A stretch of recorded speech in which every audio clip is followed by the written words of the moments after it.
morning to all. I am Dr. Krishna, Academic Counselor in Sociology. ఈరోజు మనము బిఎస్ఓసి 131 introduction to sociology అనే book నుంచి unit number 11 socialisation అనే lesson గురించి తెలుసుకుంటాము. సోషలైజేషన్ అంటే తెలుగులో మనము సాంఘీకరణ అంటూ ఉంటాం. ఈ సాంఘీకరణ ప్రక్రియ మనం పుట్టుక దగ్గర నుంచి చనిపోయేంత వరకు సమాజంలో ప్రతి వ్యక్తి దానిని ముందుకు తీసుకువెళ్తూ ఉంటారు. అంటే సోషలైజేషన్ సాంఘీకరణ అంటే ఒక చిన్న అర్థం చెప్పుకుందాం. అంటే సమాజంలో అందరి వ్యక్తులు ఎలా ఉన్నారు, అందరూ ఏ విధంగా జీవిత విధానాన్ని గడుపుతున్నారు, అలానే మనము వాళ్ళ ఫుట్ స్టెప్స్లో అంటే అడుగుజాడల్లో ముందుకు వెళుతూ ఒక ప్రత్యేకమైన స్థిరమైన గౌరవనీయమైన విలువలతో కూడిన వ్యక్తిగా సమాజంలో గుర్తింపు పొందుతూ ఉంటాం అన్నమాట. ఈ సాంఘీకరణ ప్రక్రియ నిరంతరము ప్రతి ఒక్క వ్యక్తికి సమాజంలో జరుగుతూ ఉంటుంది అన్నమాట. దానివల్ల వ్యక్తిగత అభివృద్ధి అనేది కొట్టొచ్చినట్లు కనిపిస్తూ ఉంటుంది ఇక్కడ. కాబట్టి సోషలైజేషన్ అండ్ సాంఘీకరణకి ఒక ప్రత్యేకమైన స్థానము సమాజంలో ఏర్పరచబడి ఉన్నది అనేది మనం గుర్తించుకోవాల్సిన విషయం. ఈ యొక్క సాంఘీకరణ మానవ అభివృద్ధికి సాంఘీకరణ అనేది చాలా అవసరం. మానవులు కానీ సమాజం కానీ అభివృద్ధి చెందాలంటే సాంఘీకరణ ప్రక్రియ ఒక ప్రముఖ స్థానాన్ని కలిగి ఉంటుంది అనేది మనం చెప్పుకోవాల్సిన విషయం అన్నమాట. సామాజిక అనుభవం లేనిదే బాలురు అర్థవంతమైన భావ ప్రసారణ జరపలేదు. అంటే ఈ సాంఘీకరణ ప్రక్రియ వల్ల ప్రతి ఒక్క వ్యక్తి భావ ప్రసారాలను అర్థవంతంగా అంటే తన మనసులో భావాలను అర్థవంతంగా సమాజంలోని ఇతర సభ్యులకి సమాజానికి తెలియపరుస్తూ ఉంటారు. ఇది ఒక సాంఘీకరణానికి ఒక పెద్ద వరంగా మనం చెప్పుకోవచ్చు అనమాట. వ్యక్తిగా ఈ యొక్క ప్రక్రియ కనుక లేకపోతే అతని వ్యక్తిగా వ్యవహరించలేడనమాట. తన భావ ప్రసారం వల్ల సమాజానికి ఇతరులకి తన యొక్క భావాలను పరిపూర్ణంగా చెప్పలేడు అనేది మనం ఇక్కడ చెప్పుకుంటూ ఉంటాం అన్నమాట. మానవ ప్రవర్తన అంతా కూడా నేర్చుకున్న ప్రవర్తన. మనం ఏ విషయం తీసుకున్నా కూడా మానవులు అంటే మన జీవిత కాలంలో అనేక రకాల విషయాలు నేర్చుకుంటూ ఉంటాం. ఈ యొక్క ప్రవర్తనే అంత నేర్చుకునే ప్రవర్తనగా మనం చెప్తూ ఉంటాం. ఇదే సాంఘీకరణ అనేది. జైవిక మానవుడు సమాజం చేత సమాజానిక మానవుడుగా పరిగణించబడుతూ ఉంటాడు, మలచబడుతూ ఉంటాడు. జైవిక మానవుడు సమాజం చేత సమాజము సామాజిక మానవుడిగా మలచబడుతూ జీవిత విధానాన్ని గడుపుతూ ఉంటాడనేది మనం గ్రహించవలసిన విషయం అన్నమాట. శిశువులను మానవునిగా ఈ విధంగా మలచే ప్రక్రియనే మనం సాంఘీకరణ అంటూ ఉంటాం. అంటే శిశువులని అంటే పిల్లలని మానవునిగా అంటే ఒక పరిపూర్ణమైన వ్యక్తిగా మలచే ప్రక్రియనే మనం సాంఘీకరణ ప్రక్రియగా మనం చెప్తూ ఉంటాం అన్నమాట.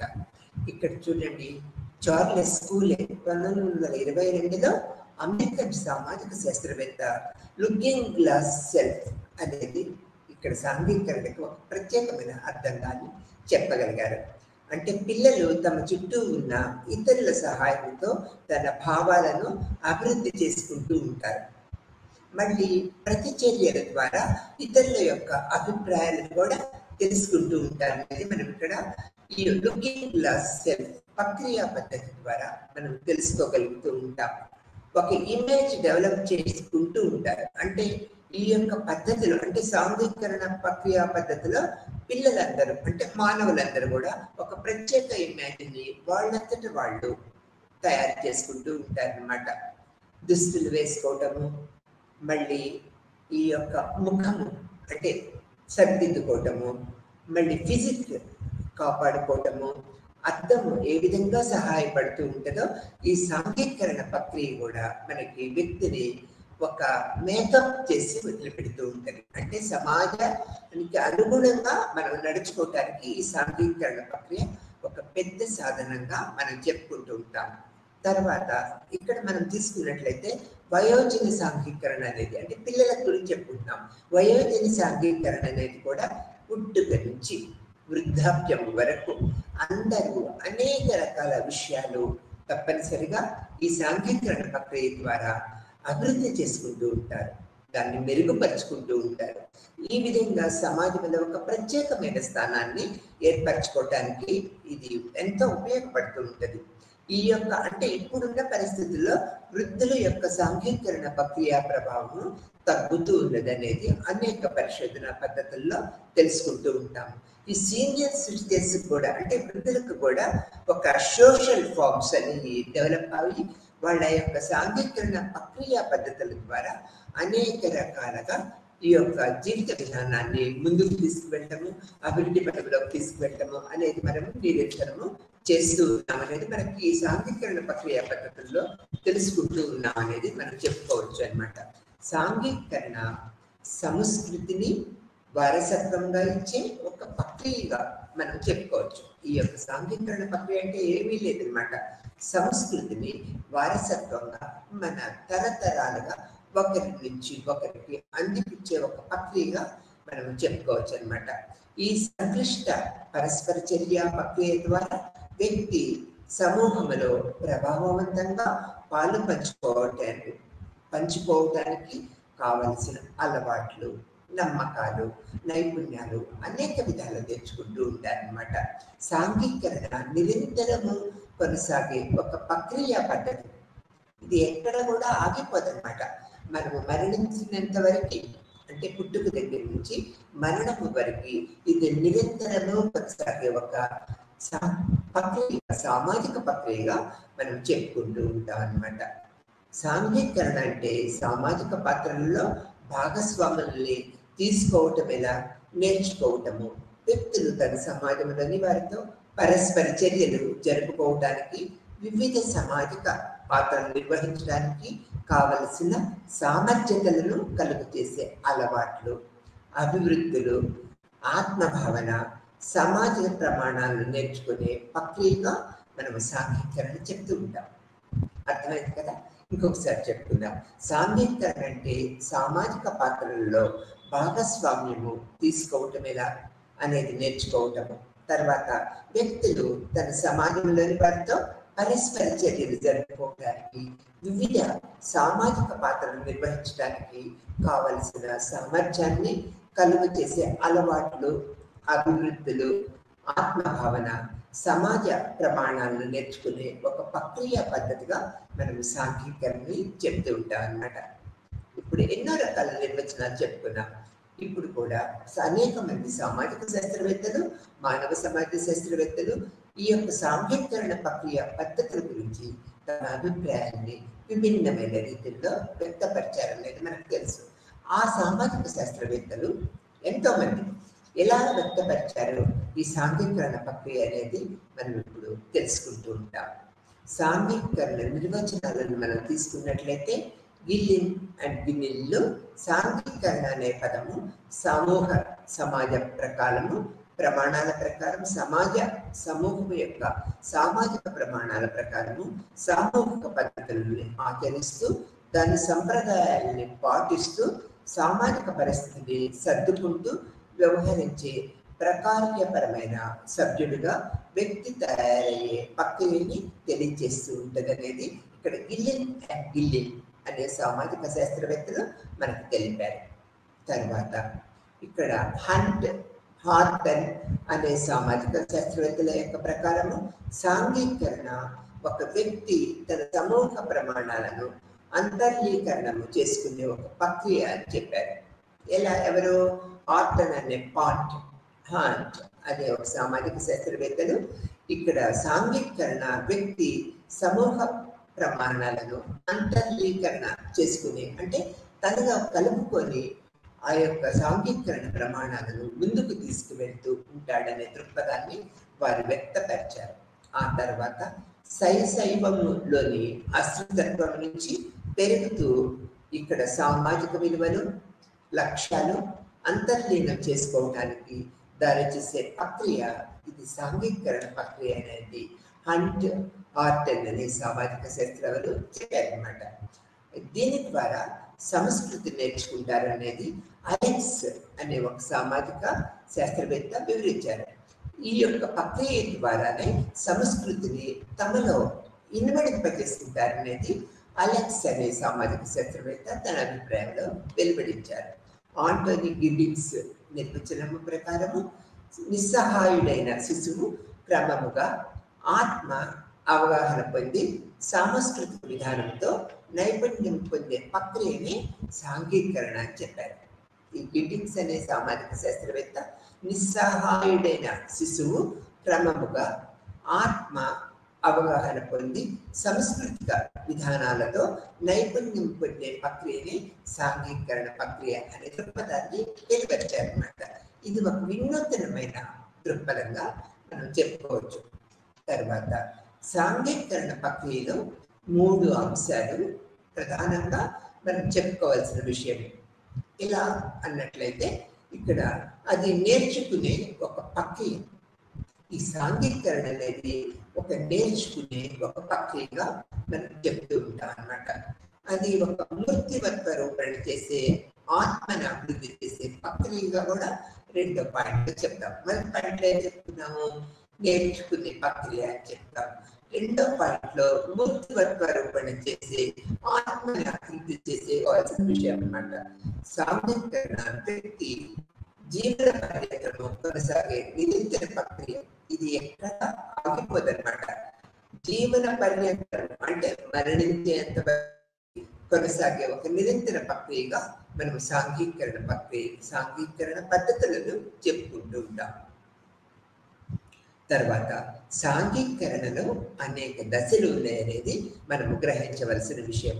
శైశవం అంటే చిన్న పిల్లల దగ్గర నుంచి వృద్ధాప్యం దాకా సాంఘీకరణ 4 రకాలుగా ఉన్నాయనేది మన యొక్క అనేక మంది సామాజిక శాస్త్రవేత్తలు దాన్ని డివిజన్ చేశారు. 4 రకాలుగా ఉంటాయనేది.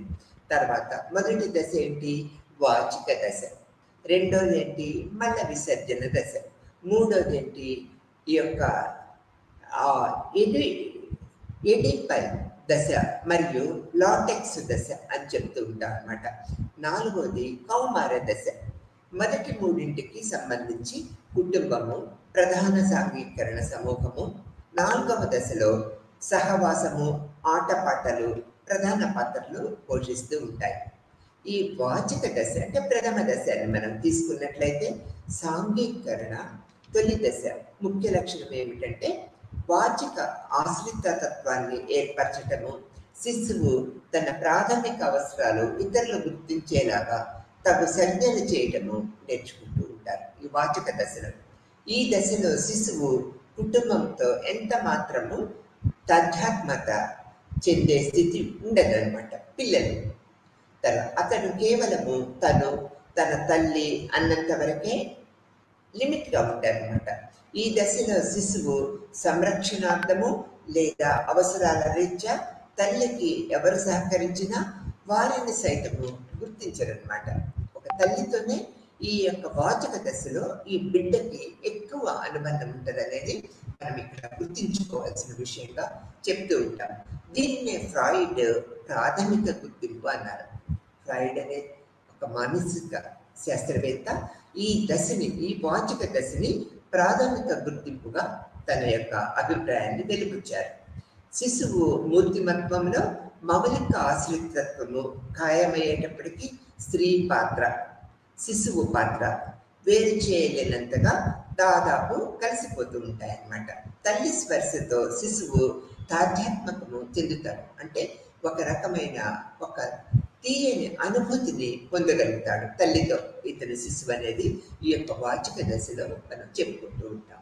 తర్వాత రెండో దశకు వచ్చినట్లయితే మల విసర్జన దశ. ఈ దశలో ఆరంభంలో శిశువు సమాజము, సామాజిక వర్గము, ముఖ్యంగా కుటుంబంపై ఆధారపడుతూ ఉంటారన్నమాట.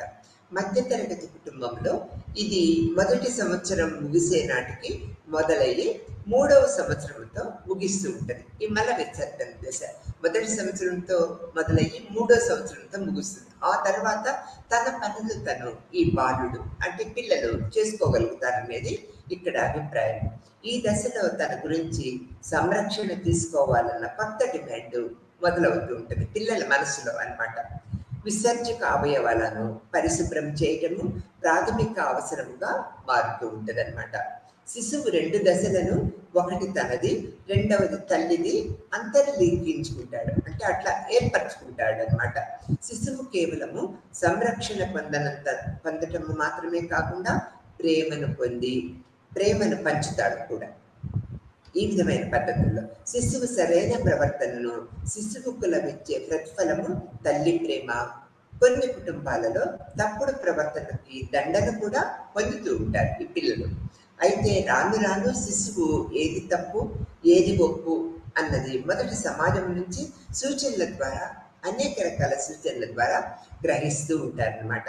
తర్వాత తనకు లభించే ప్రతిఫలము, అది బహుమత దండన అన్నది తర్వాత అంశం ద్వారా కూడా ఈ పిల్లలు తెలుసుకుంటూ ఉంటారన్నమాట. ఈ విధమైన పద్ధతితో ఈ యొక్క సాంఘీకరణ ప్రక్రియలో ఈ వాచిక దశ, మల విసర్జన దశ అనేది మనం ఇక్కడ చూడగలుగుతూ ఉన్నాం అన్నమాట.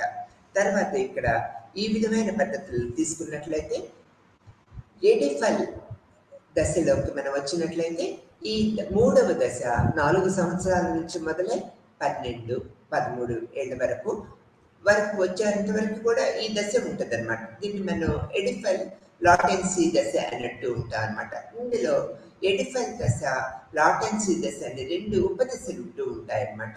4-5 సంవత్సరాల్లో ఎడిఫల్ దశ ఉండగా తర్వాత దశ అంతా లాటెన్సీ దశగా మనం చెప్పుకుంటూ ఉంటాం అన్నమాట.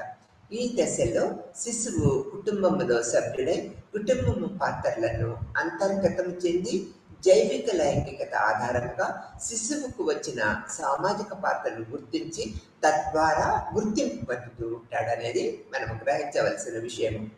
ఈ దశలో మగపిల్లవాడు ఒడిపన్ కాంప్లెక్స్, అమ్మాయి ఎలక్ట్రాన్ కాంప్లెక్స్ అనుభూతి చెందుతూ ఉంటారన్నమాట. వీటికి ఈ పేర్లను ఫ్రాయిడ్ అనే మానసిక శాస్త్రవేత్త ఇట్లా పేర్లు పెట్టారన్నమాట. దీనికి ఈ ఎడిసన్ కాంప్లెక్స్ అంటే పిల్లవాడికి ఉండే అసూయ భావన, శిశువుకి అసూయ తండ్రి పట్ల ఎక్కువగా ఉంటూ ఉంటుంది అనమాట. పైగా పిల్లవాడి భావనలు లైంగికతకు సంబంధించినవిగా ఉంటాయని ఫ్రాయిడ్ తన ఆ యొక్క అభిప్రాయపడ్డారనమాట. అదే సమయంలో బాలిక తల్లి పట్ల అసూయ కలిగి ఉంటూ ఉంటుంది. ఆమె తండ్రితో ప్రేమతో ఉంటుంది, అతని పట్ల లైంగిక భావనలు కలిగి ఉంటుంది. ఇది ఎలక్ట్రాన్ కాంప్లెక్స్ అని ఫ్రాయిడ్ తన పరిశోధనలో అభిప్రాయపడ్డారు. తదుపరి ఉపదశ లాటెన్సీ దశ. ఈ దశలో అభిముఖ లైంగికత, ఆపోజిట్ సెక్స్ పట్ల ఆసక్తి నిగూఢంగా ఉంటూ ఉంటుంది అన్నమాట. తర్వాత మన సమాజంలో ఈ దశలో తల ఎత్తే ఈ సమస్యను అణచివేసి బాలబాలికలకు భక్తి, ఆచారం గురించి చెప్పి వారి వ్యాపకాలను మళ్ళిస్తూ ఉంటాం. మానసికంగా వ్యాపకాలను ఏర్పరిచి మళ్ళిస్తూ ఉంటాం. తర్వాత దశ కౌమార దశ.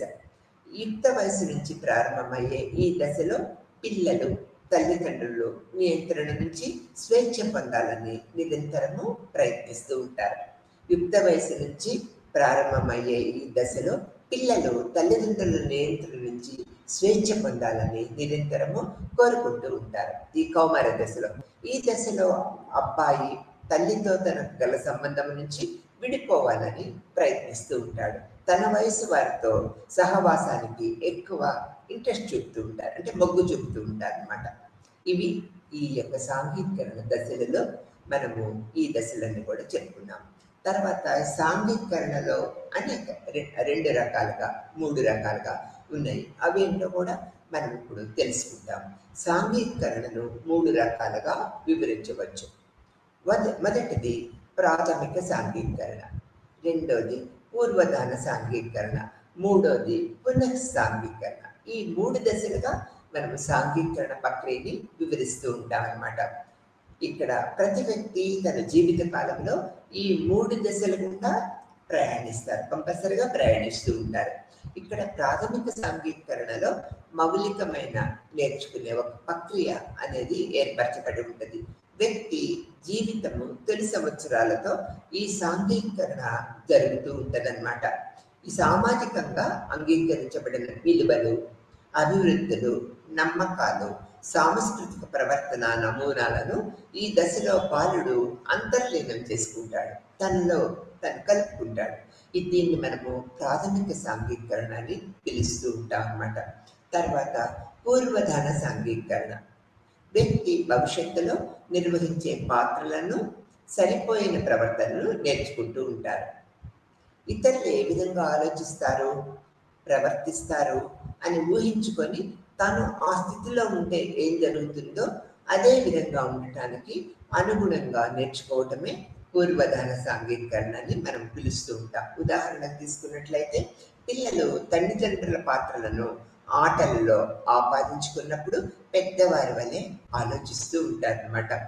ఈ ఒక స్థితిలో ఇతరులు ఏ విధంగా ప్రవర్తిస్తారో చూడటం ద్వారా అదే సామాజిక స్థితిలో తన భాగస్వామ్యాన్ని ఊహించుకొని పూర్వధాన సాంఘికీకరణగా రూపొందించుతూ ఉంటారు. దీన్ని మనం పూర్వధాన సాంఘికీకరణ ప్రక్రియగా చెప్పుకుంటూ ఉంటాం.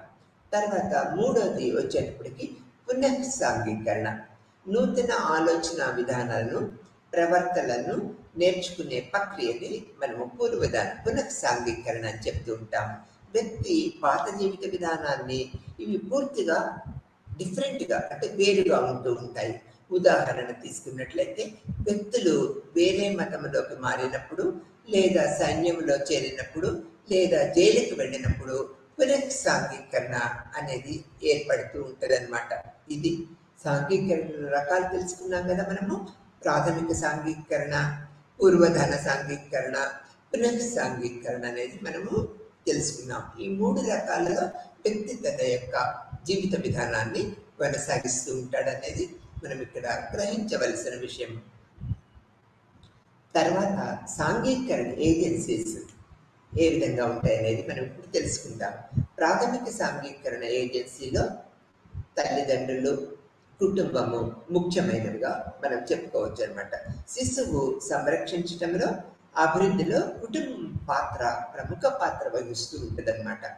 కుటుంబంలో ఏర్పడుతున్న ప్రధాన మార్పుల ఫలితముగా ఇతర ఏజెన్సీలు ప్రాముఖ్యతని సంతరించుకుంటూ ఉన్నాయి. ప్రస్తుత పరిస్థితుల్లో ఉపాధ్యాయులు, పాఠశాల నియత నైపుణ్యాలు, విజ్ఞానము, సామాజిక విలువలను అందజేస్తూ ఉంటాయన్నమాట. శిశువు పెరిగిన తర్వాత వారు సమవయస్కులతో ఎక్కువ సంబంధాలని ఏర్పరచుకుంటూ ఉంటారు. అంతేకాక వారు పెరుగుతున్న సముదాయము, దేశము కూడా వారిని ప్రభావితం చేస్తూ ఉంటుందన్నమాట. ప్రస్తుత బాలబాలికలు మాస్ మీడియాతో ఎక్కువ కాలాన్ని గడుపుతూ ఉంటారు. ప్రస్తుతం ఉన్న చిల్డ్రన్స్ మనం తీసుకున్నట్లయితే బాలబాలికలు ఎక్కువ మాస్ మీడియాతో ఈ యొక్క సంబంధాన్ని ఏర్పరచుకుంటూ ఉంటారు. ఫేస్బుక్ చూడటము, గేమ్స్ ఆడటము, అనేక రకాల ప్రక్రియ పద్ధతులని, ట్విట్టర్, అనేక రకాల పద్ధతులతో, ఇన్స్టాగ్రామ్, ఇట్లా అనేక రకాల మాస్ మీడియా పద్ధతులతో ఎక్కువ కాలాన్ని గడుపుతూ ఉంటారు. అంటే ఒక నూతన అవగాహన అనేది వాళ్ళకి ఏర్పడుతూ ఉంటుంది అనమాట. తర్వాత ఈ యొక్క రేడియో, చలనచిత్రాలు, టెలివిజను, మనము ప్రపంచాన్ని అనుభవించే తీరును ఈ mass media methods, new innovative ఈ యొక్క సిస్టమ్స్ అన్ని కూడా ఎంతో రూపకల్పన చేసుకొని ఈ యొక్క వ్యక్తుల యొక్క జీవితాన్ని ప్రభావితం చేస్తున్నాయి అనేది మనం చెప్పక తప్పదన్నమాట. తర్వాత ఇది ఒక ప్రాథమిక దశగా చెప్తూ ఉంటాము. తర్వాత కుటుంబాన్ని మనం తీసుకున్నట్లయితే కుటుంబము సాంఘికీకరణ ప్రక్రియలో ప్రముఖ పాత్ర వహిస్తూ ఉంటుంది. చాలా సమాజాలలో కుటుంబమే అది ప్రభావమైన అతి అంటే ఎక్కువ ప్రభావమైన సాంఘికీకరణ ఏజెన్సీగా కుటుంబాన్ని మనం చెప్పుకుంటూ ఉంటాం. సాంఘికీకరణకి ఎన్నో విధాలుగా కుటుంబం అనేది ఆ వ్యక్తులని ప్రభావితం చేస్తూ ఉంటుంది. వ్యక్తికి మద్దతు, అర్థాన్ని ఇచ్చేది కుటుంబమే అన్నమాట. నవజాత శిశువులు సమాజంలో పాలుపంచుకునే విధంగా తీర్చిదిద్దే అక్క చెల్లెళ్ళు, అన్నదమ్ములు, తల్లిదండ్రులు మొదలైన కుటుంబ సభ్యులందరూ కూడా ఈ యొక్క సాంఘికీకరణ ప్రక్రియకి ఎంతో దోహదం చేస్తూ వ్యక్తులని, బాలబాలికలని ముందుకు తీసుకువెళ్తూ ఉంటారు. బాలుడికి 5 ఏళ్ల వయసు వచ్చేటప్పుడు సాంఘికీకరణలో చాలా ముఖ్యమైన దశగా మనం చెప్పుకుంటూ ఉంటాం. కుటుంబంలో పిల్లలు సామాజికంగా అంగీకరించిన నియమాలని నేర్చుకుంటూ ఉంటారు అన్నమాట. సమాజంలోని మౌలిక పాత్రలని అర్థం చేసుకుంటూ ఉంటారు. ఈ సంవత్సరాలలో బాలుడు తన చుట్టూ ఉన్న భౌతిక, సామాజిక ప్రపంచాన్ని అనేక విధాల తెలుసుకొని గ్రహిస్తూ ఉంటాడనమాట. అతని ఇష్టాలు కుటుంబ సంబంధాల ఆధారంతో ఏర్పడుతూ ఉంటాయి. అతని ఇష్టాలన్నీ కుటుంబంతో ఉన్న రిలేషన్తో, కుటుంబంతో ఉన్న సంబంధంతో ఆధారపడి ముందుకు వెళుతూ ఉంటాయి అన్నమాట. అంటే కుటుంబము అనేది సాంఘికీకరణ ప్రక్రియలో ఈ విధంగా ప్రముఖ పాత్ర వహిస్తూ ఉంటుంది. వ్యక్తుల యొక్క సాంఘికీకరణ ప్రక్రియలో కుటుంబం అనేది 75% ఎక్కువ నిర్దిష్టమైన ప్రమాణాలని వ్యక్తులకి ఏర్పరుస్తూ ఉంటుంది అనేది మనము తెలుసుకోవాల్సిన విషయం అన్నమాట. కుటుంబంలో జరిగే పరస్పర చర్యల ద్వారా పాత్ర ప్రవర్తనను బాలుడికి నేర్పించటము సాంఘికీకరణలో మరొక దశగా చెప్తూ ఉంటాం. కుటుంబంలో జరిగే పరస్పర చర్యల ద్వారా పాత్రల ప్రవర్తనని బాలుడికి నేర్పించటంలో సాంఘికీకరణ మరొక దశగా మనము చెప్పుకుంటూ ఉంటాం అన్నమాట. తమ ప్రవర్తనను ఇతరులతో పోల్చి చూసుకోవడం ద్వారా ఆత్మ ప్రతిమను ఏర్పరచుకున్న తర్వాత పిల్లలు తమకు సరైన ప్రవర్తన ఏదో గ్రహించగలుగుతారనమాట, తెలుసుకోగలుగుతారు. తర్వాత పుట్టినప్పటి నుంచి కులము, వర్గము, జాతి, మతము, ఉప సంస్కృతి ఆధారంగా కుటుంబము పిల్లలకు ఆపాదిత అంతస్తుని ఏర్పరుస్తూ ఉంటుంది. అంటే ఈ యొక్క కులము, వర్గము, జాతి, మతము, ఉప సంస్కృతులని పిల్లలు ఆపాదిత అంతస్తు ద్వారా తమ యొక్క స్థితిగతులని తెలుసుకోగలుగుతారు ఈ సాంఘికీకరణ ప్రక్రియ ద్వారా. కుటుంబం ఈ విధంగా సాంఘికీకరణ ప్రక్రియలో ప్రముఖ పాత్ర వహిస్తుంది అనేది మనం చెప్పక తప్పదన్నమాట. మనం రెండో దానికి వచ్చినట్లయితే పాఠశాల. ఇక్కడ చిన్నపిల్లల పాఠశాలలో ఎక్కువ సమయాన్ని గడుపుతూ ఉంటారు. అట్లా ఎక్కువ సమయాన్ని స్కూల్లో గడపడానికి ఎక్కువ ఇంట్రెస్ట్ చూపుతారు, ఉత్సాహాన్ని చూపుతూ ఉంటారు. కనుక వారిపై పాఠశాల ప్రభావము ఎంతగానో ఉంటుందన్నమాట.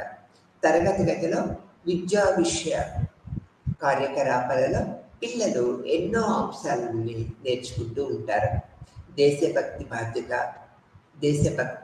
బాధ్యత, మంచి పౌరుడిగా ప్రవర్తించటము వంటి విలువలను పిల్లలు పాఠశాలను నేర్చుకుంటారు. ఉపాధ్యాయులు వీళ్ళకి దేశభక్తి, దేశం యొక్క గౌరవాన్ని కాపాడటము, వ్యక్తిగత గౌరవాన్ని పెంపొందించుకోవడంలో నిరంతరము బోధన చేస్తూ ఉండటం వల్ల వీరు ఒక ప్రత్యేకమైన బాధ్యత కలిగిన పౌరులుగా పాఠశాల పిల్లల్ని తీర్చిదిద్దుతూ ఉంటుంది అనేది మనం చెప్పుకోవచ్చు అన్నమాట. పాఠశాల పిల్లల సామాజిక ప్రపంచాన్ని విస్తృతం చేస్తూ ఉంటుంది. జాతి, సామాజిక అంతస్తు వంటి అంశాల ప్రాధాన్యతను పాఠశాల పిల్లలకి నిరంతరము తెలియజేస్తూ ఉంటుంది అన్నమాట. ఇక్కడే పిల్లలు జెండర్ పాత్రలని తెలుసుకుంటూ ఉంటారు. పాఠశాలలో బాలలు ఎక్కువగా శారీరక సత్తా ఉపయోగిస్తారని, బాలికల సాధారణంగా టీచర్లకు ఇంటి పనుల్లో సహాయం చేస్తారని కొన్ని అధ్యయనాలు తెలియజేస్తూ ఉన్నాయి. తరగతి గదిలో బాలలు దూకుడు స్వభావాన్ని కనపరిస్తే బాలికలు నెమ్మదిగా ఉంటారు. అంటే పాఠశాలలో ప్రవర్తన ఏ విధంగా ఉంటుంది అనేది బాలులు అంటే మగపిల్లలు దూకుడు స్వభావాన్ని కలిగి ఉంటారు.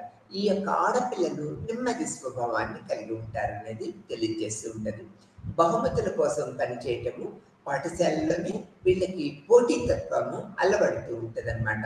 సమయ పాలన, పరిశుభ్రత, క్రమముగా పనిచేయటము, అధికారాన్ని గౌరవించటము పాఠశాలలోని పిల్లలు అనేక రకాల ప్రక్రియల ద్వారా నేర్చుకుంటూ ఉంటారు. తర్వాత ఉపాధ్యాయులు విద్యార్థుల యొక్క ప్రవర్తనను మూల్యాంకన చేస్తూ ఉంటారు. ఎప్పుడు ఉపాధ్యాయులు నిరంతరము విద్యార్థుల యొక్క ప్రవర్తనని మూల్యాంకన చేస్తూ ఉంటారు. అంటే పాఠశాలల్లో పిల్లలకు పెద్దలకు మధ్య సంబంధాలను పెంచడం స్థాయి నుంచి ఇతరులు నిర్ణయించిన పద్ధతుల్లో పనులు చేయటం స్థాయికి చేరుతూ ఉంటారు. ఇక్కడ చూడండి, పెద్దలు అంటే పాఠశాలలో పిల్లలకు పెద్దలకు మధ్య సంబంధాలు పెంపకము స్థాయి నుంచి ఇతరుల్లో నిర్ణయించిన పద్ధతుల్లో పనిచేయడానికి ఈ యొక్క పాఠశాల అనేది ఈ యొక్క సాంఘికరణ ప్రక్రియ ద్వారా ఎంతో దోహదం చేస్తూ ఉంటుంది అనేది మనకి తెలుసుకోవాల్సిన విషయంగా చెప్తూ ఉన్నాము. తర్వాత సమవయస్కుల సమూహము. పాఠశాలలో చేరే సమయానికి పిల్లలు సమవయస్కుల సమూహంలో సభ్యులుగా ఉంటూ ఉంటారు. సమవయస్కులు సమూహంలోని సభ్యుల వయస్సు అభిరుచులు, సామాజిక హోదా ఒకే రకంగా ఉంటూ ఉంటాయి సహజంగా. ఈ సమూహంలో పిల్లలపై పెద్దవారి ప్రత్యేక పర్యవేక్షణ అనేది ఉండదన్నమాట. సమయ వయస్కుల్లో పిల్లలు తమంతట తామే సంబంధాలని ఏర్పరచుకుంటూ ఉంటారు, తెలుసుకుంటూ ఉంటారు అన్నమాట. పెద్దవారితో చర్చించలేని విషయాలను సమవయస్కుల సమూహంతో పిల్లలు చర్చిస్తారు. అనేక నూతన విషయాలు నేర్చుకుంటూ ఉంటారు. పిల్లలు పెరుగుతున్న కొద్దీ పాఠశాలకు వెళ్ళటంలో తమ వయసు వారితో పరిచయాలు అనేక రకాలుగా ఏర్పడుతూ ఉంటాయి. మొదటి తరగతి చదువుల పిల్లలు కూడా సామాజిక సమూహాలుగా ఏర్పడుతూ ఉంటారు అనేది మనం ఇక్కడ సమవయస్కుల సమూహంలో అనేక రకాల విషయాలు గుర్తించుకోవచ్చు అన్నమాట. తర్వాత విషయానికి వచ్చేటప్పటికి బహుళ ప్రచార సాధనాలు అంటే mass media methods, innovation methods అనేవి మనం ఇక్కడ చెప్పుకోవచ్చు. బహుళ ప్రచార సాధనాలు అతి బలమైన వాదనపరమైన సాంఘికరణ ఏజెన్సీలు పంపించేవారుగా చెప్పుకోవచ్చు.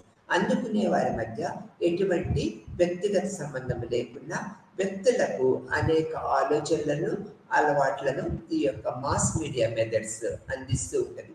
వార్తాపత్రికలు, మ్యాగజైన్స్, రేడియో, ఇంటర్నెట్, వీడియో ఆటలు, టెలివిజన్ మొదలైన ప్రచార సాధనాలు మన జీవితాల్లో ఎంతో గొప్ప ప్రభావాన్ని చూపిస్తూ ఉన్నాయి ప్రస్తుత వ్యవస్థలో. తద్వారా మనము అనేక పరిచయాలను, విషయాలను నేర్చుకోగలుగుతూ ఉన్నాము. పిల్లలు, పెద్దలు ప్రచార సాధనాల ప్రభావానికి లోనై ఏది వాస్తవము, ఏది కల్పన అని గుర్తించడంలో పొరపడుతున్నారనేది అనేక మంది సామాజిక శాస్త్రవేత్తలు, పరిశోధకులు తెలియపరుస్తున్నారు. ఏది నిజము, ఏది కల్పితం అనేది గుర్తించలేకపోతూ ఉన్నారు. అంటే ఆ విధంగా మాస్ మీడియా ప్రవర్తన పద్ధతులు ఉన్నాయనేది మనం ఇక్కడ గ్రహించవలసిన విషయం. ఈ విధంగా సాంఘికరణ ఏజెన్సీలు వ్యక్తిగత సాంభావిక అభివృద్ధికి గాఢమైన ప్రభావాన్ని చూపుతూ ఉంటాయన్నమాట. ఇవి మన పాత్రలను అర్థం చేసుకోవటానికి, సమాజంలో పరస్పర చర్యలు జరపడానికి, భావ ప్రసారానికి నిరంతరము ఉపయోగపడుతూ ఉంటాయన్నమాట. ఈ ఏజెన్సీలు కాలము, ప్రదేశాలపై ఆధారపడి మన జీవితాలపై, సమాజంపై ప్రభావాన్ని అనేక విధాలా చూపుతూ ఉంటాయి. ఉదాహరణకు తీసుకున్నట్లయితే కొన్ని యుద్ధ సందర్భాలలో ఈ ఏజెన్సీలు ప్రపంచవ్యాప్తంగా ప్రభావాన్ని చూపుతూ ఉంటాయన్నమాట. శాంతికి విరుద్ధంగా వ్యక్తులను యుద్ధం వైపు ప్రభావితం చేస్తూ ఉంటాయి. ఇవి సాంఘికరణ ప్రక్రియ పద్ధతుల్లో ఈ ఏజెన్సీస్ ఏ విధంగా పనిచేస్తున్నాయో మనం ఇప్పుడు తెలుసుకున్నాం. తర్వాత సాంఘికరణ సిద్ధాంతాలు అంటే theories of the socialization process ఏ విధంగా ఉన్నది అనేది కూడా మనం ఇప్పుడు తెలుసుకుంటాం. ప్రధాన సాంఘికరణ సిద్ధాంతాలను చార్లెస్ కూలే అనేక రకాలుగా, మరి హెర్బర్ట్ మీడ్, సిగ్మండ్ ఫ్రాయిడ్ తమ సిద్ధాంతాన్ని అనేక విధాలుగా మనకి తెలియపరుస్తూ ఉన్నారు.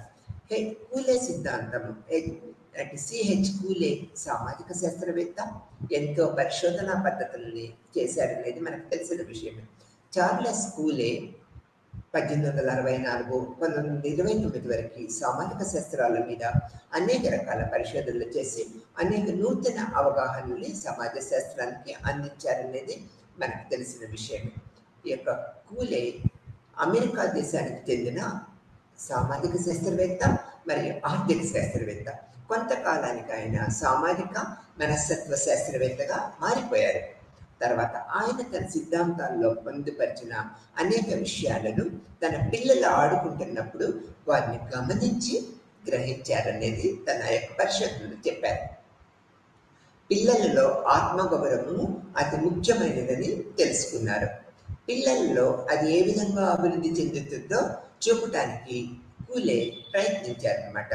పిల్లలు ఇతరులను గమనించి తమ పట్ల వారి పరిచర్యలు ఏ విధంగా ఉన్నాయో తెలుసుకుంటూ ఉంటారని ఆయన అభిప్రాయపడ్డారు. ఉదాహరణకు తీసుకున్నట్లయితే ఇంటికి ఎవరైనా బంధువులు వస్తే తల్లిదండ్రుల దృష్టి ఇంటికి వచ్చిన బంధువులపై కాక తమపైనే ఉండదని తెలుసుకుంటారు. ఇటువంటి సందర్భాలను బట్టి పిల్లలు ఇతరులు తమ పట్ల ఎటువంటి భావన కలిగి ఉన్నారో గ్రహించగలుగుతారన్నమాట. ఈ విధంగా తమను పరిశీలించుకుంటూ ఉంటారన్నమాట. ఈ ప్రక్రియలోనే వారు తమ మూర్తిమత్వాన్ని పెంపొందించుకుంటూ ఉంటారు. ఆత్మ భావన సొంతదనంతో మొదటి గర్భము ద్వారా ప్రారంభమవుతుందనేది కూలే వివరించారనమాట. ఒక బాలుడు తన కలము లేక చెప్పులు లేక పుస్తకం పట్ల ప్రత్యేక గౌరవాన్ని కలిగి ఉంటాడు. అవి తన సొంతమని, వాటిపై తనకు పూర్తి అధికారం ఉన్నదని అభిప్రాయపడుతూ ఉంటారనమాట. ఈ విధంగా సొంతతనము అనే భావన నుంచి అతను ఇతరుల ధోరణులను పెంచుకుంటూ ఉంటారనమాట. తమ వస్తువులను అర్థం చేసుకోగలిగినట్లు తన పట్ల ఇతరుల అభిప్రాయాన్ని అర్థం చేసుకోగలుగుతూ ఉంటారనమాట. క్లాసులో ఒక బాలుడిని ఉపాధ్యాయుడు పొగిడితే ఆ బాలుడు చాలా గర్విస్తూ ఉంటారనమాట. ఈ విధంగా బాలుడు తనకు ముఖ్యమైన కుటుంబ సభ్యులు, స్నేహితులు, ఉపాధ్యాయులు వంటి ప్రముఖులైన ఇతర స్థానాల్లో తనను ఊహించుకొని వారి యొక్క మెప్పుదల పొందడానికి నిరంతరము కృషి చేస్తూ ఉంటాడనమాట. ఈ రకమైన ఆత్మ ప్రతిమ అదుపులో ఉంచుకోవడానికి ప్రయత్నిస్తూ ఉంటాడు. ఉపాధ్యాయుడు తనను అల్లరి విధవ అని కోపపడితే సిగ్గుపడతాడనమాట. అది తన గౌరవానికి భంగకరమని గ్రహిస్తాడు. ఇక్కడ బింబ వ్యక్తిత్వం, కూలే యొక్క బింబ వ్యక్తిత్వ సిద్ధాంతాన్ని కూడా మనం ఇప్పుడు తెలుసుకుంటాము. ప్రతి వ్యక్తి తాను ఇతరులను ఏ విధంగా కనిపిస్తున్నాడో ఊహించుకొని తన ఆత్మ ప్రతిమను పొందుతూ ఉంటారు. ఇది తన ఆత్మభావన ఏర్పరచుకోవటానికి, మార్చుకోవటానికి ఇతరుల యొక్క అర్థాలతో ఉపయోగించుకుంటూ ఉంటాడు. కూలే దీన్ని బింబ వ్యక్తిత్వము అని చెప్పారనమాట. వ్యక్తిత్వము మన ప్రవర్తన పట్ల ఇతరుల యొక్క ప్రతిచర్యలను మనకు స్పష్టం చేస్తూ ఉంటదన్నమాట.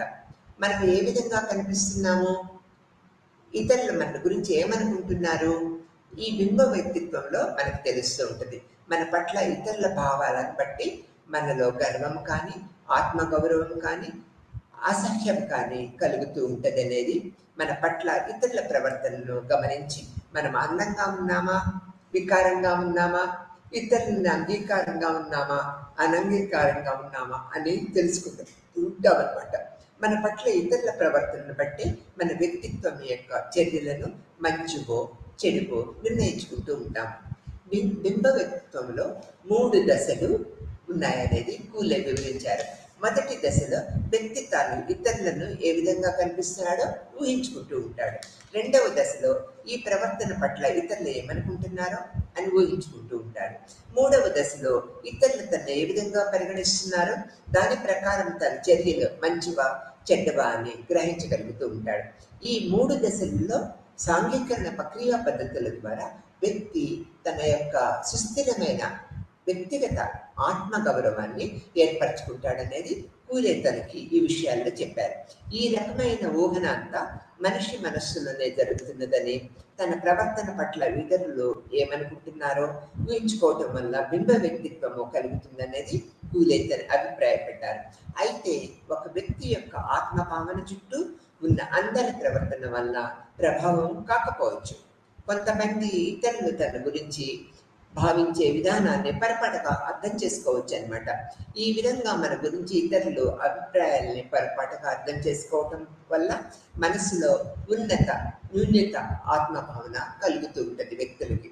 అయినప్పటికీ మన గురించి ఇతరుల యొక్క అభిప్రాయాలను మనం సరిగ్గా అర్థం చేసుకున్నా చేసుకోకపోయినా ఆత్మభావన సాంఘిక పరస్పర చర్య వల్లే కలుగుతుందనేది మనం ఎవరూ కూడా కాదనలేమన్నమాట. ఇది ఒక ప్రక్రియ పద్ధతిగా మనం చెప్పుకుంటూ ఉంటాం. ఇది కూలీ యొక్క బింబ సిద్ధాంతంగా మనం చెప్తూ ఉంటాం. తర్వాత కొంచెం విషయాలకు వచ్చేటప్పటికి మనము ఇక్కడ GH మీడ్ యొక్క సిద్ధాంతాన్ని కూడా తెలుసుకున్నాము. జార్జ్ హెర్బర్ట్ మీడ్ సాంఘికరణ ప్రక్రియని కొన్ని ముఖ్యమైన సిద్ధాంతాన్ని ప్రతిపాదించారు. ఒక వ్యక్తి ఆత్మభావన సాంఘిక చర్యల వల్ల అభివృద్ధి చెందుతుందని అతను వివరించారు. ఒక వ్యక్తి యొక్క ఆత్మభావన సాంఘిక పరస్పర చర్యల వల్ల అభివృద్ధి చెందుతుందనేది మీడ్ తన సిద్ధాంతంలో చెప్పారు. ప్రతీకాత్మక పరస్పర చర్యల సిద్ధాంతాన్ని మొట్టమొదటిసారి ఈ యొక్క ప్రతిపాదించింది మీడ్ అనేది మనం తెలుసుకోవాలి. వ్యక్తుల మధ్య భంగిమలు, ముఖములోని భావనల ప్రదర్శన అనే భాష అనే ప్రతీకల ద్వారా పరస్పర చర్య జరుగుతూ ఉంటుంది అని. వీటి ద్వారా వీటికి భాష ముఖ్యమైనది. సమాజంలో వ్యక్తుల మధ్య పరస్పర చర్యలను, అభిప్రాయాలను, ప్రకటనలను అతి ప్రధానంగా మనము మన మనస్సు ద్వారానే మనము మన ప్రవర్తన, ఇతరుల ప్రవర్తన గ్రహించగలుగుతూ ఉంటాం. 2 భాగాలుగా ఆత్మ భావన, నన్ను, నేను అనే ఒక ప్రక్రియ పద్ధతి అనమాట. మూర్తిమత్వం అనేది సామాజిక కారణాల వల్లే కాక సామాజికేతర కారణాల వల్ల కూడా ఏర్పడుతుందని మీట్ తన అభిప్రాయాన్ని వ్యక్తపరిచారు. వీటిలో నన్ను అనేటువంటి ఆత్మభావనలో భాగంగా సాంఘికరణ ద్వారా ఏర్పడుతుంది. అంతర్లీకరణ చేసుకున్న రివాజులే, ప్రమాణాలే నన్ను రూపొందిస్తూ ఉంటాయి. సాంఘికరణ వల్ల ఏర్పడుతుంది. కాబట్టి నన్ను అనే వ్యక్తి భవిష్యత్ ప్రవర్తనను ఖచ్చితంగా తెలుసుకోవడానికి ఇది తోడ్పడుతూ ఉంటుంది అనేది మీట్ తెలియపరిచారు. తర్వాత నేను అనేది స్వతంత్రము, చురుకుదనము, చొరవ మొదలైన లక్షణాలను కలిగి స్వార్థంతో కూడి ఉంటుందన్నమాట. వ్యక్తి సమాజ జీవనంలో పాల్గొనే సమయంలో నేను, నన్ను అనుక్షణము పరస్పర చర్యలను పొందుతూ ఉంటారన్నమాట. వీటిలో ఏదైనా భావన కలిగినప్పుడు, కోరిక కలిగినప్పుడు నేను ఈ విధంగా భావిస్తున్నాను అనే దృక్పథాన్ని వెలిబుచ్చుతూ ఉంటారన్నమాట. ఇవి కావాలి అని అనుకుంటారు. కానీ మనస్సులో వచ్చిన ఆలోచనలన్నిటికీ కార్యరూపాన్ని మనం పెట్టలేం కదా. ఆలోచనలన్నింటినీ కార్యరూపాల్లో పెట్టలేము. ఇతరులు ఏ విధంగా ప్రతిస్పందిస్తారని ఊహించుకొని అందుకు అనుగుణంగానే ప్రవర్తిస్తూ ఉంటాం అన్నమాట. నవ్వుతారు, నన్ను చూసి నవ్వుతారు అని గ్రహించి ఆ పని చేయటం మానుకుంటూ ఉంటారు. ఇక్కడ ఏమనుకుంటారనే నీ ఊహ నీలోని నన్ను కలిగిస్తూ ఉంటుందనే భావన ఈ యొక్క మీట్ తన సిద్ధాంతాల్లో తెలియపరిచారు. సాంఘికరణ ఇతరుల భావన, సాంఘికరణమైన ఇతరుల భావన ఏ విధంగా ఉంటుంది అనేది కూడా మనం తెలుసుకుందాం. సాంఘికరణలో అతి ముఖ్యమైన భాగము ఇతరులు మన నుంచి ఏమి ఆశిస్తారో ముందుగానే ఊహించుకోవటం అన్నమాట.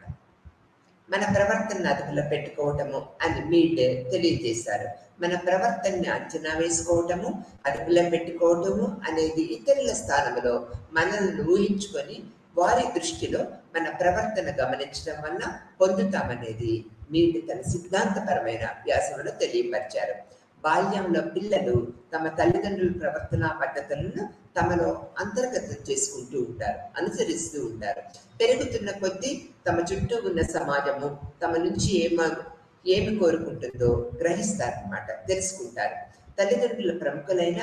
తల్లిదండ్రులలో ప్రముఖులైన ఇతరులు సమాజాన్ని సాధారణీకరమైన ఇతరుల యొక్క పద్ధతులని ఈ యొక్క సాంఘికరణ ప్రక్రియలో మీట్ అనేక విధాలుగా వర్ణించారన్నమాట. బాలుడు 10 లేక 12 సంవత్సరాల వయసు వచ్చేసరికి ఇతరుల పాత్రలను స్వీకరిస్తూ ఉంటాడు. వివిధ వ్యక్తుల పాత్రలను పోల్చుకోవడము చేయగలుగుతూ ఉంటాడనమాట. తన చుట్టూ ఉన్న వారందరూ ఒకే విషయంపై ఒకే రకమైన అభిప్రాయాన్ని కలిగి ఉంటే అతను కూడా దాన్ని తన అభిప్రాయంగా మలుచుకుంటాడనమాట. కానీ ఆ విషయంపై వివిధ వ్యక్తులు వేరు వేరు అభిప్రాయాలు కలిగి ఉంటే వాటన్నిటిలో ఏది సాధారణమైనదో గ్రహించడం కష్టమవుతూ ఉంటుంది. పిల్లలు సామాన్యంగా తన చుట్టూ ఉన్న వారి ఎక్కువ మంది ప్రజలు ఏ అభిప్రాయాన్ని కలిగి ఉంటారో తెలుసుకొని దానిని తన అభిప్రాయంగా చేసుకోవడానికి ప్రయత్నిస్తూ ఉంటారన్నమాట. ఇది ఒక సాంఘికీకరణ ప్రక్రియలో మీట్ యొక్క సిద్ధాంతపరమైన భావనగా మనం చెప్పుకోవచ్చు. తర్వాత బాల్య క్రీడా దశ, పోటీ ఆటల దశ. పిల్లలు జ్ఞానం సంపాదించడంలో ఆటలు చాలా తోడ్పడుతూ ఉంటాయనేది మీరే తెలియజేశారు.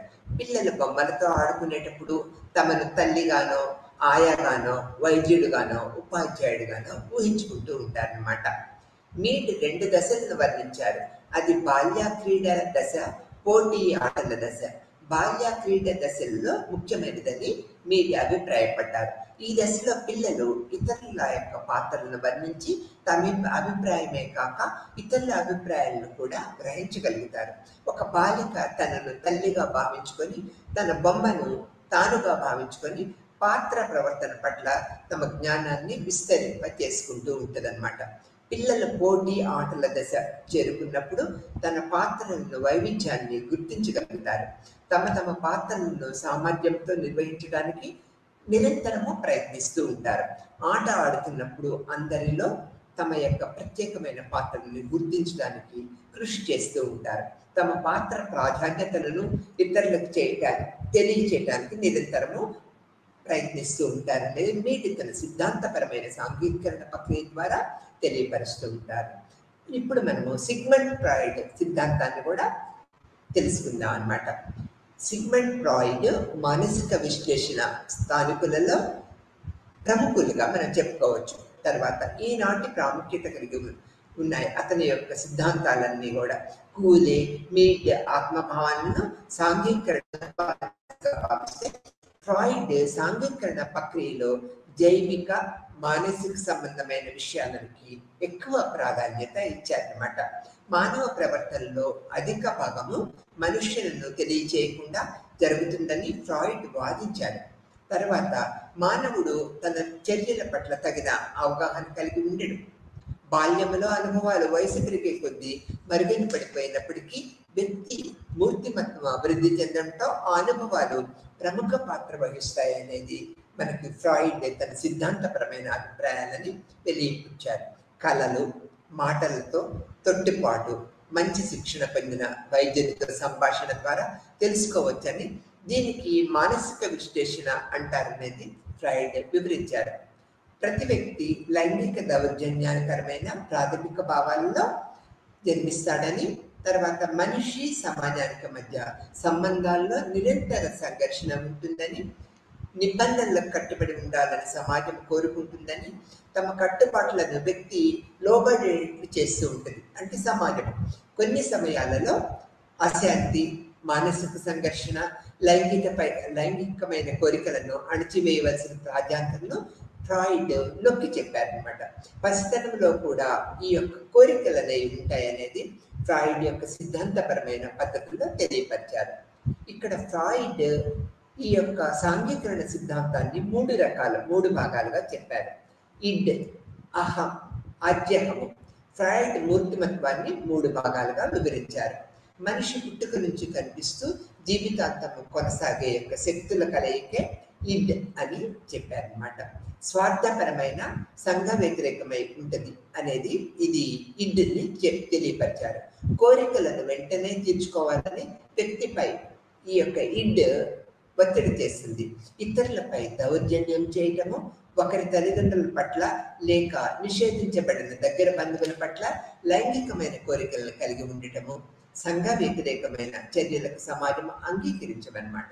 పసిబిడ్డ ఆత్మ పూర్తిగా ఇంటితో నిండి ఉంటది, కానీ అతడు ఇతరులతో పరస్పర చర్యల ద్వారా దాన్ని అదుపు చేయటము ఈ యొక్క సాంఘికరణ ప్రక్రియ పద్ధతుల ద్వారా నేర్చుకుంటూ ఉంటాడనేది మనం ఇక్కడ తెలుసుకోవచ్చు అనమాట. ఈ విధమైన పద్ధతుల్లో ఈ యొక్క ఫ్రాయిడ్ ఇది ఈ విధంగా చెప్పారు కదా, అహంని ఏ విధంగా చెప్పారో ఇప్పుడు మనం పరిశీలిస్తాము. అహం అనేది సాంఘిక అనుభవం ద్వారా ఏర్పడుతుంది. ఆత్మభావంలో ఇది ఒక ఉపయోగకరమైన అర్థవంతమైన భాగమని ఫ్రాయిడ్ అభిప్రాయపడ్డారు. అహం 2 విధులను నిర్వహిస్తూ ఉంటుంది. ఇది ఇంటి ద్వారా ఏర్పడే కోరికలను ఒకవైపు, అజ్యహము ద్వారా సమాజానికి అంగీకమైన కోరికలను మరొక వైపు మనిషిలో ఉంటూ ఉంటాయన్నమాట. ఈ యొక్క రెండింటి మధ్య అహం రాజీ కుదురుస్తుంది. మనిషి వ్యక్తిత్వానికి, అతని సాంఘిక పరిసరాలను మధ్యవర్తిగా పనిచేయటానికి ఈ యొక్క అహం ప్రయత్నిస్తూ ఉంది. మనిషి మూర్తిమత్వంలోనూ సామాజిక మధ్య ప్రశాంతమైన పరిస్థితిని కలిగించుకోగలిగితే మనిషికి ఆనందమైన జీవితాన్ని గడుపుతూ ఉంటాడు. లేని పక్షంలో అతని వ్యక్తిత్వంలో తీవ్రమైన విఘాతం ఏర్పడుతుందనేది అహం ద్వారా ఫ్రాయిడ్ మనకి వివరించారనమాట.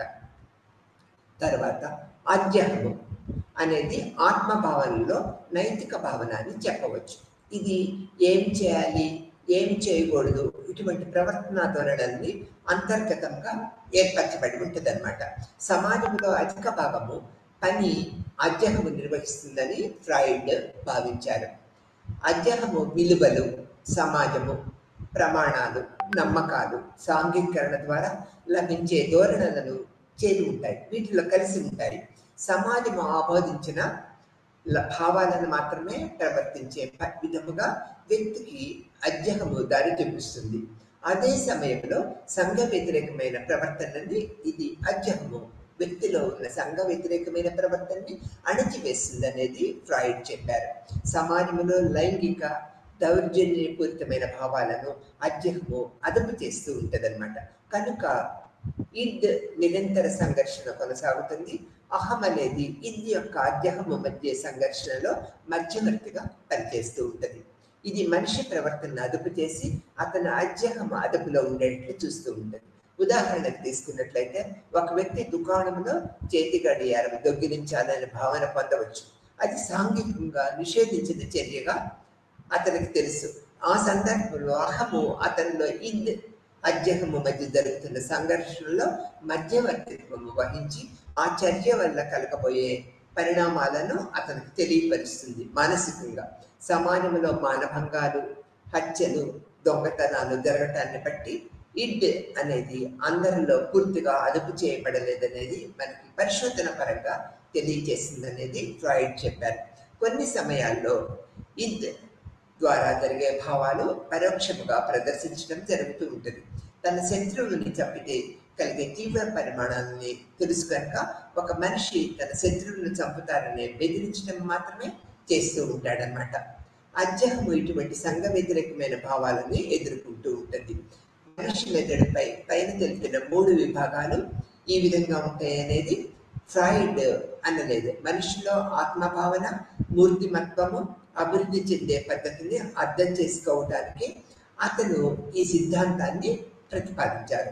కొందరు మానసిక శాస్త్రవేత్తలు మీడి సిద్ధాంతంపై ఎక్కువ ఉపయోగకరమైనదిగా భావించారనేది మనం అంటే ఈ యొక్క సిద్ధాంతాలను మనం పరిశీలించినట్లయితే ఈ విధమైన ప్రక్రియ పద్ధతుల ద్వారా మనము అనేక రకాల విషయాలు తెలుసుకున్నాము.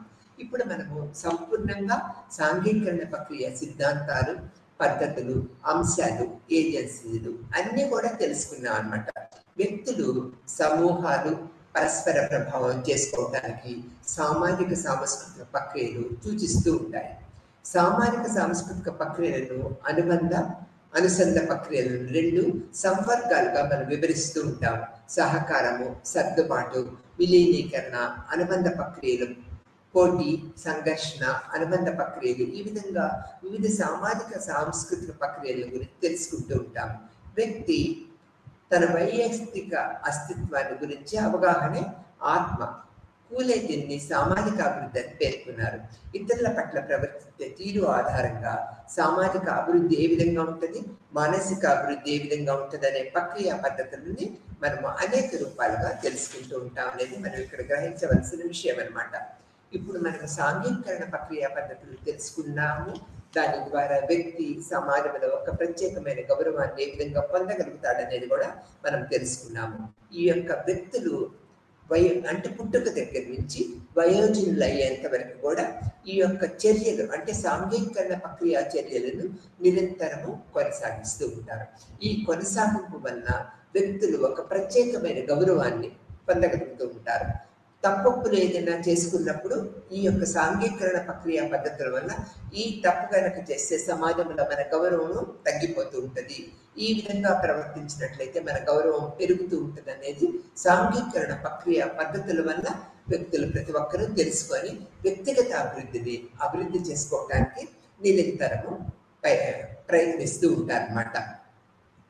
తర్వాత ఇక్కడ మనము చార్లెస్ కూలే 1922లో ఏర్పరిచిన లుకింగ్ గ్లాస్ సెల్ఫ్ అనే ఒక సిద్ధాంతాన్ని మనం తీసుకున్నట్లయితే ప్రతిచర్యలు ఇతను ఎలా ఉంటాయి, ఇతరుల యొక్క అభిప్రాయాలు ఎలా ఉంటాయి అనేది మానసికంగా ప్రతి ఒక్క వ్యక్తి అంటే మనం ఒక పని చేసినప్పుడు సమాజంలో ఉన్న ఇతర వ్యక్తులు ఏ విధంగా ఆలోచిస్తారు, మన గురించి ఏ విధంగా ఆలోచిస్తారు, మనం చేసే పనుల గురించి ఏ విధంగా ఆలోచిస్తారు అనేది నిరంతరము ఈ వ్యక్తి బేరీజు వేసుకొని అంటే సమాజానికి అనుగుణంగా సమాజంలోకి వ్యక్తికి అనుగుణంగా ప్రవర్తన విధానాన్ని మార్పులు చేర్పులు చేసుకుంటూ ఉంటారు. ఈ యొక్క మార్పులు చేర్పులు చేసుకోవటం అనేది సాంఘికీకరణ ప్రక్రియలో ఒక ముఖ్య అంశముగా మనం చెప్పుకుంటూ ఉంటాం. ప్రతి చర్యను ఈ విధంగా చేసుకుంటే అంటే మనం అద్దంలో చూసుకుంటూ ఉంటాము. అద్దంలో చూసుకుంటే మన యొక్క ఫిజిక్, ముఖ కళరేఖలు, మన యొక్క అందమైన ఆకృత కాదా, అనాకారిగా ఉన్నావా అనేది, మన దుస్తులు ఏ విధంగా ఉన్నాయి, ప్రవర్తన ఏ విధంగా ఉంటుంది, మన యొక్క రూపకల్పన అంటే రూపలావణ్యాలు ఏ విధంగా ఉన్నాయని మనం అర్థంలో చూసుకొని ఏ విధంగా చూసుకుంటున్నామో ఈ విధమైన పద్ధతులన్నీ కూడా మనము ఈ యొక్క పద్ధతుల ద్వారా అంటే ఈ యొక్క సాంఘికీకరణ పద్ధతుల ద్వారా మన యొక్క అర్థాన్ని అంటే మన జీవిత విధానాన్ని తెలుసుకుంటాం. ఎలా తెలుసుకుంటూ ఉంటాము? ఈ సాంఘికీకరణ ప్రక్రియ పద్ధతులు అంటే మనం ఎలా సమాజంలో ప్రవర్తిస్తున్నాము, ఆ సమాజంలో ప్రవర్తించే విధానాన్ని బట్టి మన యొక్క గౌరవం ఏ విధంగా ఇనుమడింపజేస్తుందనే దృక్పథాన్ని మనం ఏర్పరచుకుంటూ ఉంటాం. అందుకని వ్యక్తి నిరంతరము సమాజ సభ్యులు సమాజం మీద, సమాజంలో ఉన్న ఇతర సభ్యుల మీద నిరంతరము ఆధారపడుతూ ఉంటారు. వాళ్ళు ఏమనుకుంటున్నారు, నా గురించి ఏమనుకుంటున్నారు, వాళ్ళు ఎలా అభిప్రాయపడుతున్నారు అనేది బేరీజు వేసుకుంటాడు. బేరీజు వేసుకొని సమాజంలో ఆ గౌరవం పొందాలని ఎవరు అనుకోరు అనమాట. గౌరవప్రదమైన జీవిత విధానాన్ని గడపాలని, సమాజంలో ప్రతి ఒక్క ఇతర సభ్యులు, సమాజ సభ్యులందరూ కూడా తనని గౌరవించాలని, తనని పొగడాలని, తన జీవిత విధానాన్ని మెచ్చుకోవాలని ప్రతి ఒక్కరు నిరంతరం తపిస్తూ ఉంటారు. కాబట్టి ఈ సాంఘికీకరణ ప్రక్రియ పద్ధతుల ద్వారా వ్యక్తి తాను రూపకల్పన చేసుకుంటాడు, మూర్తిమత్వ అభివృద్ధి చేసుకుంటారు. ఏది చేయాలి, ఏది చేయకూడదు అనే దృక్పథాన్ని పరిపూర్ణంగా ఏర్పరచుకుంటూ ఉంటారు అన్నమాట. అందుకని ఈ యొక్క సాంఘికీకరణ ప్రక్రియ అనేది ఈ యొక్క ప్రవర్తన పద్ధతులని ఇనుమడింపజేస్తుంది. ఆ యొక్క వ్యక్తుల యొక్క ప్రవర్తనని గౌరవించేటట్లుగా చేస్తూ ఉంటుంది. కాబట్టి వ్యక్తులందరూ నిరంతరము ఈ యొక్క ప్రక్రియ అంటే సాంఘికీకరణ ప్రక్రియని నిరంతరము కొనసాగేటట్లు చేసుకుంటూ ఉంటారు. ఈ సాంస్కృతిక వారసత్వాన్ని అవలంబించుకోవటము, నేర్చుకోవటము, వ్యక్తుల సమాజంలో పరస్పర చర్యలు జరుపుకోవటము, సామాజిక పాత్రలను అలవాటు చేసుకోవటము, అలవాట్లు, అభివృద్ధులు, ఆత్మభావన, సమూహ సమాజాలను గురించి అనేక విషయాలు నిరంతరం నేర్చుకొని సాంఘికీకరణ ప్రక్రియని ప్రత్యేకమైన గౌరవప్రదంగా తమ జీవితాన్ని, వ్యక్తిత్వాన్ని సమాజంలో పంచుకుంటూ ఉంటాడు. ఆ యొక్క గౌరవం వల్ల ఆ వ్యక్తి మరణించేంత వరకు ఫలాని వ్యక్తి ఒక గొప్ప వ్యక్తి, మంచి వ్యక్తి, ఒక ప్రవర్తన పద్ధతులు కలిగే వ్యక్తి అనేది దేని ద్వారా మనము ఏర్పరచుకుంటూ ఉంటాము? అతని యొక్క సాంఘిక ప్రవర్తన వల్ల, సాంఘికీకరణ ప్రక్రియ పద్ధతుల వల్ల ఏర్పరచుకుంటూ ఉంటాము. కాబట్టి ప్రతి ఒక్క వ్యక్తులు సమాజంలో తప్పనిసరిగా ఈ సాంఘికీకరణ ప్రక్రియ అనేది ఒక నేర్చుకునే ప్రక్రియగా గుర్తించాలి, మూర్తిమత్వాన్ని అభివృద్ధి చేసుకునే ప్రక్రియగా గుర్తించాలి, ఆత్మ అభివృద్ధి చేసుకునే ప్రక్రియగా గుర్తించాలి. సామాజిక ప్రమాణాలు, ప్రతీకలు, విలువలు, నైతిక నియమాలు, సమాజ ఆదర్శాలని అంతర్లీనం చేసుకునే ఒక ప్రక్రియగా సాంఘికీకరణని మనం చెప్తూ ఉంటాము. సాంఘికీకరణ అనేది ఒక వ్యక్తి యొక్క జీవిత పర్యంతరం అంటే పుట్టుక దగ్గర నుంచి చచ్చిపోయే అంతవరకు కూడా ఒక జీవిత పర్యంతరము జరిగే ఒక గుర్తింపుగా, నిరంతరమైన ప్రక్రియగా గుర్తింపుగా మనం ఇక్కడ చెప్పుకుంటూ ఉంటాం అన్నమాట. ఈ విధమైన ప్రక్రియా పద్ధతులు అనేవి సాంఘికీకరణలో ఉండటం వల్ల ప్రతి ఒక్క వ్యక్తి కూడా సాంఘికీకరణ ప్రక్రియ పద్ధతులని గౌరవిస్తూ సమాజంలో తన యొక్క మూర్తిమత్వాన్ని, ఆత్మగౌరవాన్ని యొక్క సమాజం యొక్క నియమ నిబంధనలను పాటిస్తూ ముందుకు వెళుతూ ఉంటారనేది మనం ఇక్కడ గ్రహించవలసిన విషయం. దీని ద్వారా ఏం జరుగుతూ ఉంటుంది? సామాజికీకరణ అంటే సాంఘికీకరణ అనేది వ్యక్తులు నిరంతరము కొనసాగిస్తూ ఉంటారు. ఇది ఒక నిరంతరము గంగా ప్రవాహంలాగా నిరంతరము కొనసాగే ఒక ప్రక్రియ పద్ధతిగా మనం చెప్పుకుంటూ ఉంటాం. ఈ లెసన్ మొత్తం కూడా వ్యక్తి యొక్క జీవిత విధానము సాంఘికీకరణ ప్రక్రియ ద్వారా ఎలా కొనసాగుతున్నది, ఎలా స్థిరంగా ఉన్నది, ఎలా గౌరవప్రదంగా ఉన్నది, సమాజ సభ్యుల్లో ఒక ఉన్నతమైన స్థానం, ఒక ప్రత్యేకమైన మూర్తిమత్వాన్ని పొందగలగడానికి ఈ సాంఘికీకరణ ప్రక్రియ పద్ధతులు ఏ విధంగా దోహదం చేస్తున్నాయి అనేది మనము ఈ సోషలైజేషన్ సాంఘికీకరణ అనే లెసన్ ద్వారా తెలుసుకున్నాము. కాబట్టి ఈ సాంఘికీకరణ ప్రక్రియని పిల్లల దగ్గర నుంచి పెద్దల వరకు అంటే ఎప్పటి వరకు జీవితం ఎండ్ అయ్యే వరకు అంటే వృద్ధాప్యం వరకు నిరంతరము ఒక క్రమ పద్ధతుల్లో మనం కొనసాగిస్తూ ఉంటాం. దీనివల్ల సామాజిక గౌరవం పెరుగుతుంది, వ్యక్తి యొక్క ప్రతి సమాజంలో ఒక ప్రత్యేకమైన గుర్తింపు ఉంటుంది. దీనివల్ల సమాజంలో వ్యక్తులు ఒక స్థిరమైన స్థానాన్ని ఏర్పరచుకొని మూర్తిమత్వాన్ని అభివృద్ధి చేసుకొని ఒక ప్రశాంతమైన జీవితాన్ని గడపడానికి ఇది